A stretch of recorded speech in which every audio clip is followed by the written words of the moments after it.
হলো খাসকুন, পৃথিবীতে ভূমিকম্প হবে। মাসকুন, মানুষের আকার আকৃতি পরিবর্তন হয়ে শুকুর ও বানর হবে। কাসফুন, আল্লাহর পক্ষ থেকে গজব নেমে আসবে। এই তিনটি বিপদ, এই তিনটি গজব মানুষের উপরে নেমে আসবে তিনটি পাপের কারণে। তার 1 নাম্বার পাপ হচ্ছে এজা সারেবুল খাম, যখন মানুষ নেশাদার দ্রব্য পান করবে। মদ, নেশাদার দ্রব্য যখন মানুষ পাপ করবে, তখন এই গজবগুলো দেখা দেবে। আর 2 নাম্বার পাপ হচ্ছে যে মেয়েরা নাচ গান নিতে মত্ত থাকবে।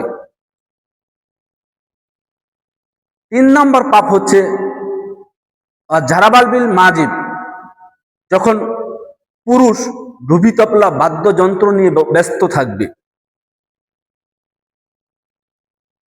এই তিনটি বিপদ, এই তিনটি গজব মানুষের উপরে নেমে আসবে এই তিনটি পাপের কারণে।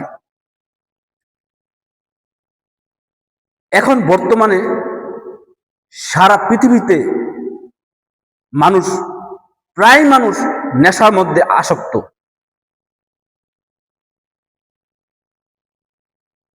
যারা মনে করছে যে আমরা আল্লাহ সুবহানাহু ওয়া তাআলার দ্বীনের পথে রয়েছি, 5 ওয়াক্ত সালাত আদায় করে, এই ব্যক্তিও নেশার সাথে আসক্ত। যখন নেশার বিস্তার বেশি বেড়ে যাবে, তখনই ভূমিকম্প দেখা দেবে।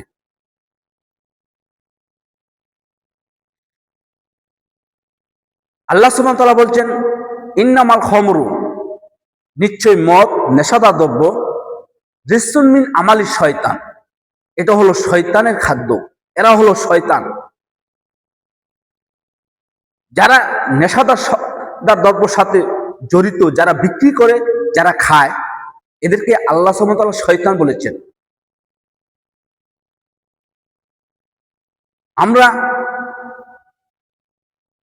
আমরা খালি বলি যে ভূমিকম্প কেন হয়, মানে ভূমিকম্প হয়েছে যে এটা নিয়ে আমরা চিন্তিত যে আমার 5 তলা বাড়ি, 10 তলা বাড়ি, আমার ঘর না জানে ভেঙে যেত, একটু যদি হতো তাহলে আমার বাড়িটা ভেঙে যেত। কিন্তু কিসের কারণে ভূমিকম্প হয়, আল্লাহ এবং রাসূল সাল্লাল্লাহু আলাইহি ওয়াসাল্লাম কি বলেছেন, এই প্রসঙ্গে আমাদের কোনো চিন্তা ভাবনা নেই। এই ভূমিকম্পটা মানুষের জন্য একটা নিদর্শন।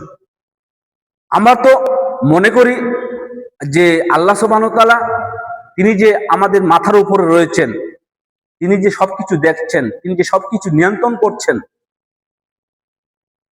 কিরামান এবং কাতিবিন দিয়ে যে আমাদের সব কর্মকাণ্ড তারা যে লিখছেন, এটা আমরা ভুলেই যাই। আমাদের যে একদিন মৃত্যুবরণ করতে হবে, কুল্লু নাফসিন যায়িকাতুল মাউত, যে একদিন সমস্ত প্রাণীকে মৃত্যুবরণ করতে হবে, আমাদের যে মৃত্যুবরণ করতে হবে, আমরা এটা ভুলে যাই। এই ভূমিকম্পটা এটা একটা নিদর্শন, স্মরণ যে না, আল্লাহ সুবহানাহু ওয়া তাআলা রয়েছেন, তিনি দেখছেন। এই ভূমিকম্প তিনি দিয়েছেন, আবার তিনি থামিয়ে দিয়েছেন, আবার তিনি দিবেন আমাদের কৃতকর্মের কারণে।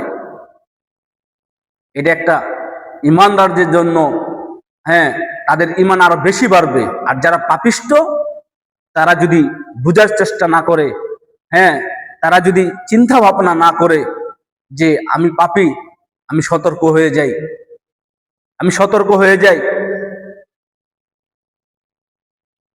তাহলে যে ব্যক্তি সতর্ক হবে, সাবধান হবে, সেই জ্ঞানী ব্যক্তি, সেই সফলকামী হতে পারবে।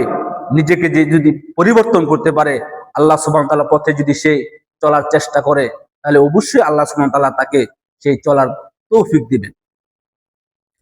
তাহলে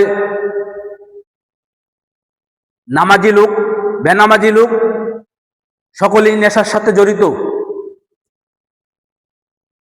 বিড়ি, সিগারেট, জর্দাগুল, ইয়াবা, ফেন্সিডিল, হিরোইন, গাঁজা, তারি, এই সকল কিছু নেশার সাথে জড়িত। রাসূল সাল্লাল্লাহু আলাইহি ওয়াসাল্লাম বলেন, জাবির রাদিয়াল্লাহু আনহু বলেন, রাসূল সাল্লাল্লাহু আলাইহি ওয়াসাল্লাম বলেছেন, মা আসকারা কাসিরু ওয়া কলিলুহু হারাম। যেই নেশা, যেই জিনিস বেশি পরিমাণ খেলে মানুষ মাতাল হয়, ওটাই হলো মদ। তাহলে আপনি দেখুন, যেই পণ্য, যেই জিনিসটা মানুষ বেশি পরিমাণ খেলে মাতাল হয়, সেটাই হলো মদ। শুধু মদকেই মদ বলা হয় নাই, যেই জিনিস বেশি পরিমাণ খেলে মানুষ মাতাল হয়, ওটাই হলো মদ। আপনার মদ বেশি পরিমাণ খেলে মানুষ মাতাল হয়, অতএব এটা মদ। হিরোইন, ফেন্সিডেল, তারি, গাঁজা, হ্যাঁ, এগুলো বেশি পরিমাণ খেলে মানুষ মাতাল হয়, অতএব এটি মদ। এরপর জর্দা, গুল, বিড়ি, সিগারেট, এটা প্রায় মানুষ খায়। পাঁচওয়াক্ত নামাজি ব্যক্তিও খায়, হজ করেছেন সেও খায়, কিন্তু সে মনে করে যে এটা মাখরুক। মাখরুক শব্দের অর্থ হলো অপছন্দনীয়। ইসলামে অপছন্দনীয় জিনিস কখনো ভালো হতে পারে না। মানুষ এক শ্রেণী মানুষকে বুঝাচ্ছেন, তারা নিজেকে আলেম, হ্যাঁ, নিজেকে আলেম বলে পরিচয় দেয়, তারা মানুষকে বুঝাচ্ছে যে এটা হলো মাকরুহ, খেলেও সমস্যা নাই, না খেলেও সমস্যা নাই। অথচ মাকরুহ শব্দের অর্থ হলো অপছন্দনীয়। তাহলে অপছন্দনীয় জিনিস কখনো ইসলামে ভালো হতে পারে না। আল্লাহ সুবহানাহু ওয়া তাআলা এমন কিছু জিনিস সৃষ্টি করেননি যেটা অপূজনীয়, যেটা তার কোনো ক্ষতি নেই এবং তার কোনো উপকার নেই, এরকম কোনো কিছু সৃষ্টি করেননি মানুষের জন্য। আপনি যেটাই খাবেন সেটাই হয় হালাল হবে আর নয় হারাম হবে। আল্লাহ সুবহানাহু ওয়া তাআলা যেই জিনিসগুলো সৃষ্টি করেছেন মানুষের জন্য, খাবারের জন্য, যে আল্লাহ সৃষ্টি করে বলছেন যে এটা হালাল, এটা হারাম, হয় সেটা হালাল হবে আর না সেটা হারাম হবে। যদি সেটা হারাম হয় তাহলে এটা আপনার জন্য পরীক্ষা। হারাম জিনিস থেকে আপনি বর্জনীয় থাকবেন, বিরত থাকবেন, এটাই হলো আপনার জন্য পরীক্ষা। আর যখনই আপনি সেটা খাবেন, গ্রহণ করবেন, তখন আপনি পরীক্ষায় ফেল করলেন। তাহলে বিড়ি, সিগারেট, জর্দাগুল প্রায় মানুষ এটা খেয়ে থাকে। যখন এগুলা বেশি বেড়ে যাবে তখনই ভূমিকম্প দেখা দিবে।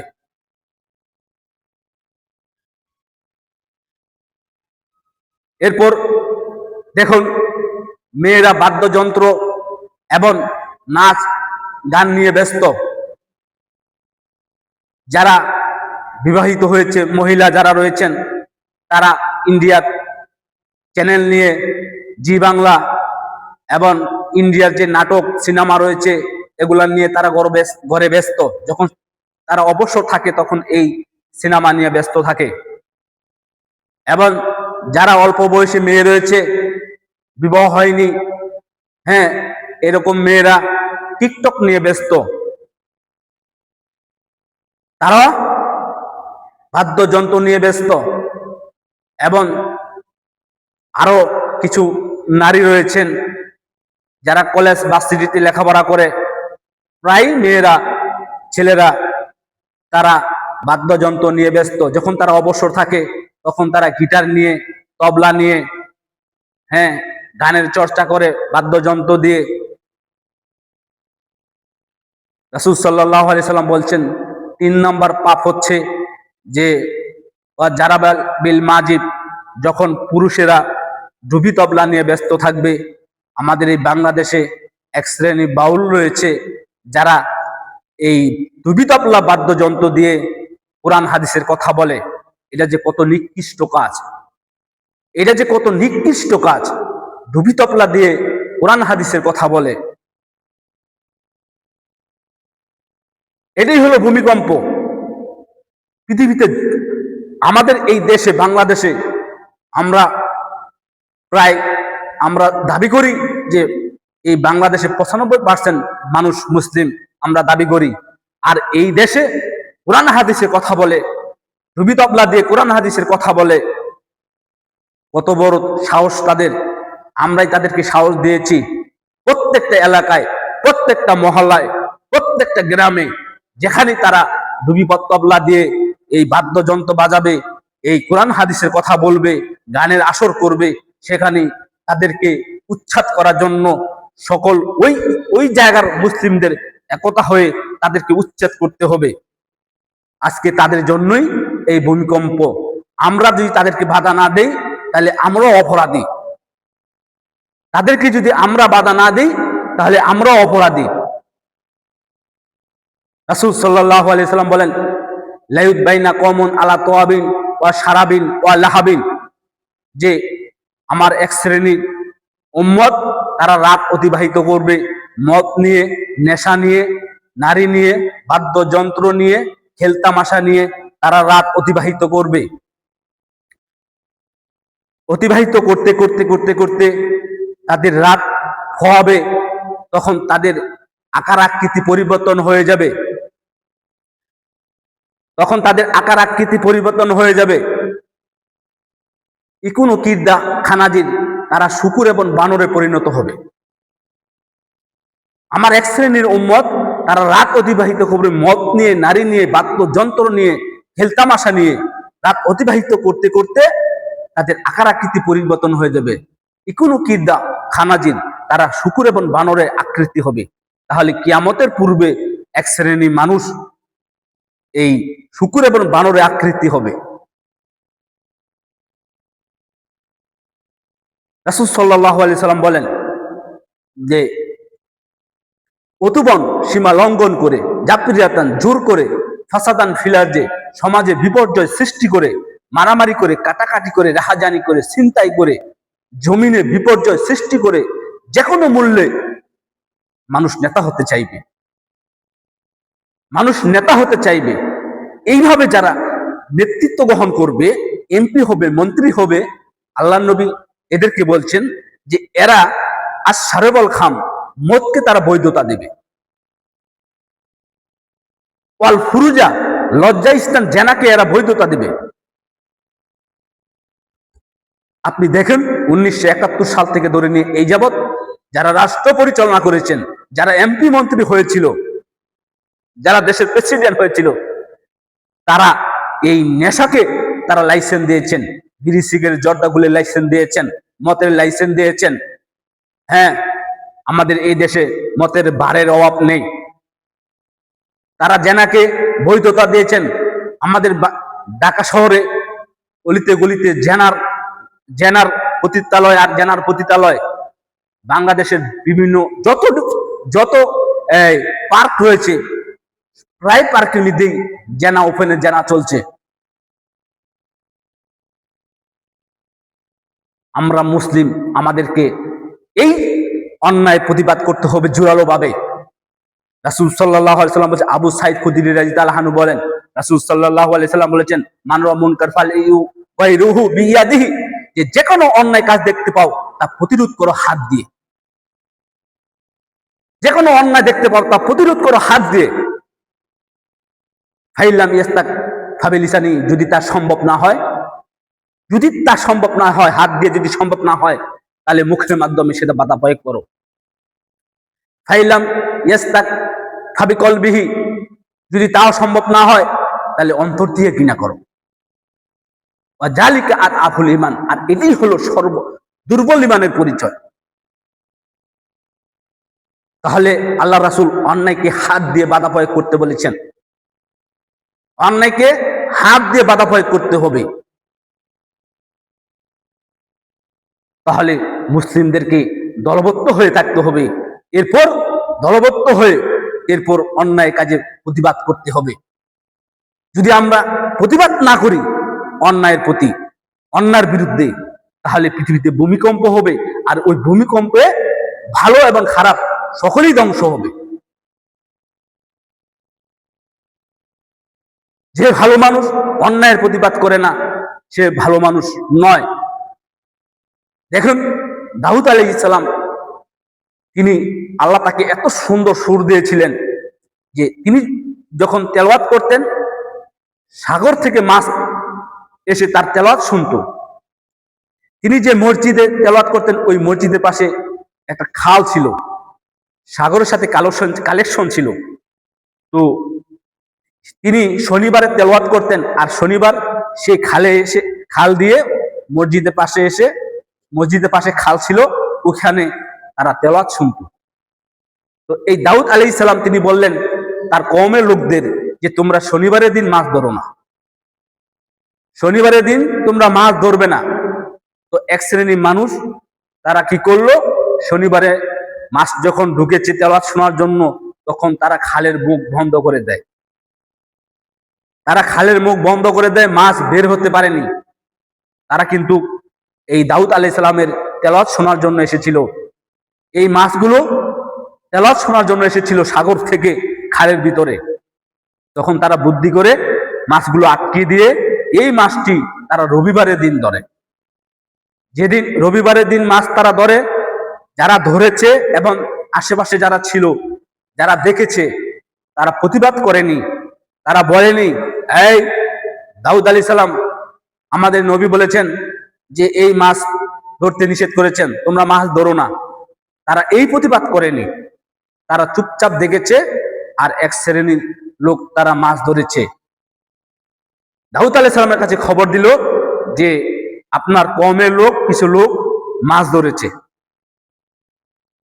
আপনি যে নিষেধ করেছেন মাছ ধরতে শনিবারের দিন, তারা মাছ আটকিয়ে দিয়ে শনিবারে ওই মাছটা রবিবারের দিন ধরেছে। তখন দাউদ আলাইহিস সালাম আল্লাহর কাছে দোয়া করলেন যে এই অপরাধের জন্য তাদেরকে শাস্তি দেওয়ার জন্য, তাদেরকে গজব দেওয়ার জন্য তিনি দোয়া করলেন। দোয়া আল্লাহ সুবহানাহু ওয়া তাআলা সাথে সাথে কবুল করলেন। তখন যারা মাছ ধরেছে আর যারা দেখেছে, এই দুই শ্রেণীর মানুষই বাদর হয়ে গেছিল। তারা আকার আকৃতি পরিবর্তন হয়ে গেছিল, তারা বাদর হয়ে গেছিল। তারা 3 দিন বেঁচে আছিল, 3 দিন 3 রাত তারা বেঁচে আছিল।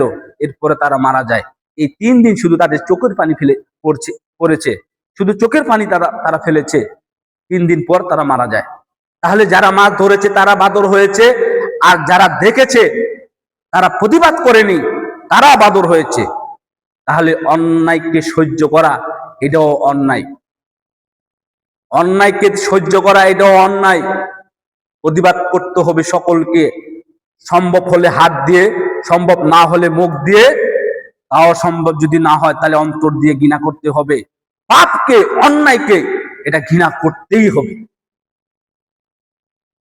আর এই বাংলাদেশ একটা মুসলিম কান্ট্রি রাষ্ট্র হিসেবে পরিচিত, আর এই দেশে এত আলেম, এত বক্তা, এত নামাজি, এরপরও এই দেশে এত বড় বড় অন্যায় করে যায়। এদেশের আল্লাহকে নিয়ে কূটনীতি করে, রাসূল সাল্লাল্লাহু আলাইহি সাল্লামকে নিয়ে কূটনীতি করে, আর আমরা বসে থাকি। আমরা শুধু মিম্বারে দাঁড়িয়ে প্রতিবাদ করি, আমরা শুধু ওয়াজ মাহফিলের ভিতরেই আমরা শুধু প্রতিবাদ করি। কেন আমরা এর বাইরে কি প্রতিবাদ করতে পারি না? অবশ্যই প্রতিবাদ করতে হবে, সকলকে প্রতিবাদ করতে হবে। কোনো এলাকায়, কোনো মহল্লায়, কোনো অঞ্চলে যেন বাদ্যযন্ত্র না বাজানো হয়, গানের আসর যেন না করা হয়। এই বাউলদের কোনো গানের অস্তিত্ব রাখা যাবে না, বাদ্যযন্ত্রের কোনো অস্তিত্ব রাখা যাবে না। আজকে তাদের জন্যই আমাদের এই দেশে ভূমিকম্প। আগে এত গান বাজনা ছিল না, এত বড় বড় বাদ্যযন্ত্র ছিল না, এত নেশার এত প্রচার ছিল না, এত বেহায়াপনা ছিল না।